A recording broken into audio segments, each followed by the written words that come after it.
Selamat pagi anak-anak. Kita masih di tema 1, subtema 1 sampai pada pembelajaran yang kelima. Mari kita berdoa terlebih dahulu. Dalam nama Bapa, Putra, dan Roh Kudus. Amin. Allah Bapa yang makasih, kembali kami menghadap Engkau untuk mohon tuntunan-Mu agar kami bisa belajar dengan sungguh-sungguh dan bisa menangkap pembelajaran hari ini dengan baik. Amin. Dalam nama Bapa, Putra, dan Roh Kudus. Amin. Aturan sebelum makan. Salah satu ciri makhluk hidup adalah tumbuh. Dan untuk tumbuh, makhluk hidup perlu makanan dan air.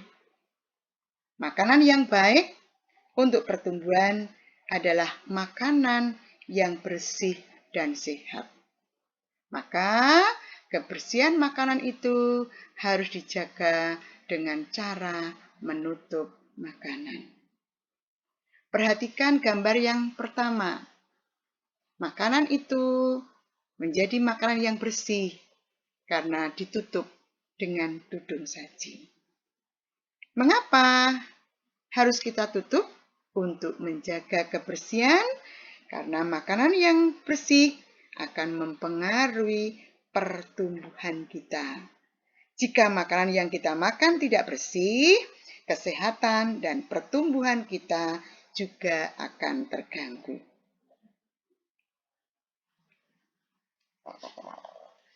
Kalau makanan tidak ditutup, bisa dihinggapi lalat atau hewan lain. Makanan itu bisa menjadi tempat lalat bertelur yang menyebabkan makanan menjadi kotor. Dan apabila makanan itu kotor, kita makan, maka bisa menyebabkan sakit perut, yaitu diare. Selain menjaga kebersihan, kita harus juga mencuci tangan sebelum dan sesudah makan, agar juga terhindarkan dari penyakit perut. Sebelum kita mencuci tangan, ada hal yang lainnya yang juga kita perlu perhatikan, yaitu berdoa sebelum dan sesudah makan.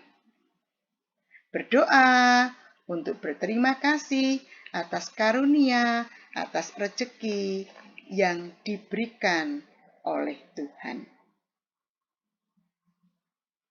Jadi, makan sesuai kebutuhan, menjaga kebersihan makanan, berdoa sebelum dan sesudah makan merupakan contoh sikap bersyukur.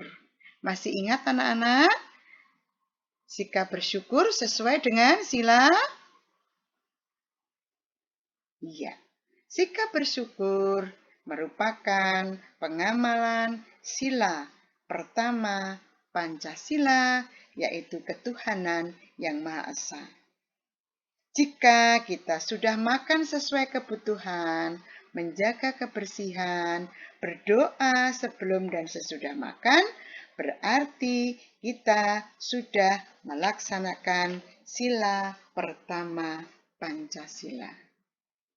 Berdoa menunjukkan sikap terima kasih kepada Tuhan.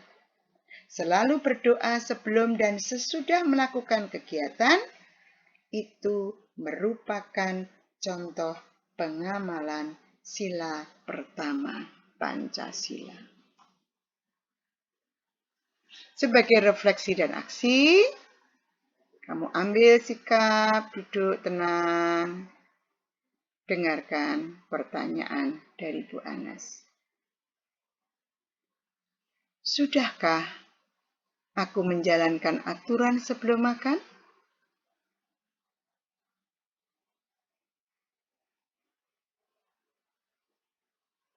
Mencuci tangan, berdoa, apakah sudah aku lakukan?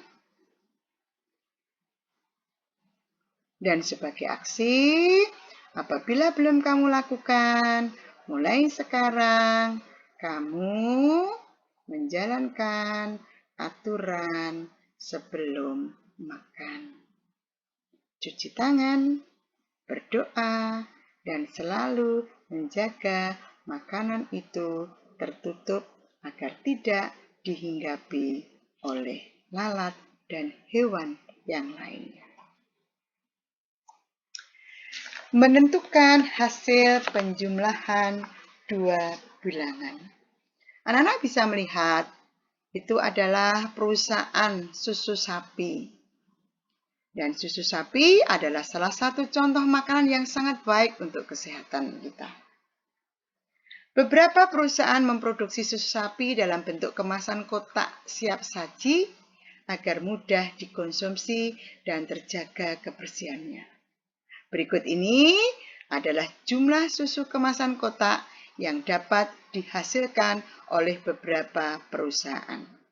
Nomor 1, perusahaan A menghasilkan 1.200 kotak setiap bulannya. Perusahaan B, 3.000 kotak. Perusahaan C, 4.800 kotak. Perusahaan D, 3.250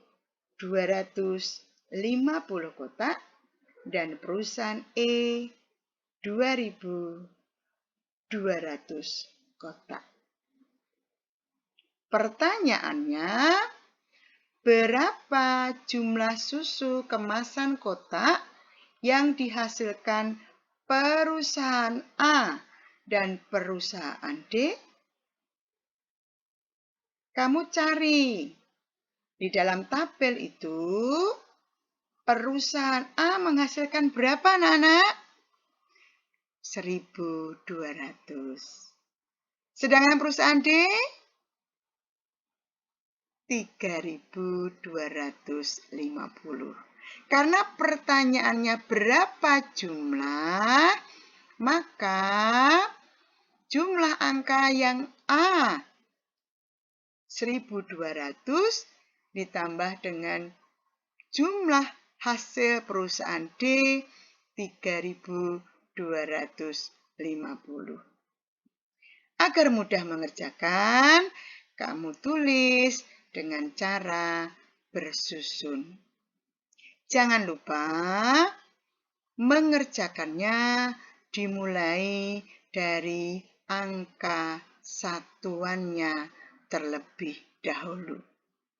Maka satuannya 0 ditambah 0, tetap 0.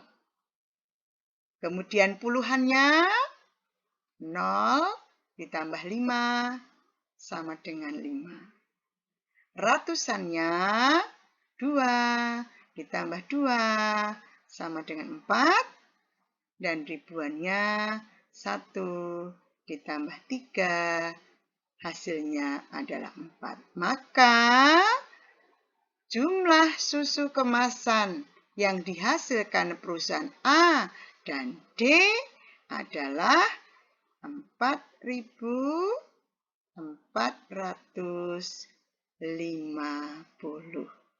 Jelas, anak-anak?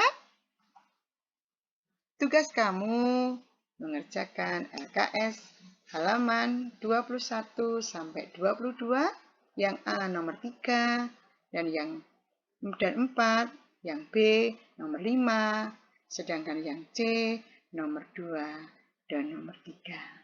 Selamat belajar, selamat mengerjakan. Jangan lupa tetap jaga kesehatan. Kita tutup dengan doa. Dalam nama Bapa, Putra, dan Roh Kudus. Amin. Tuhan, terima kasih Engkau telah memberikan kesempatan kami untuk mengikuti pelajaran hari ini dari awal hingga akhir. Semoga mata pelajaran ini bisa kami gunakan di dalam mengerjakan soal-soal kami. Amin. Dalam nama Bapa, Putra, dan Roh Kudus. Amin.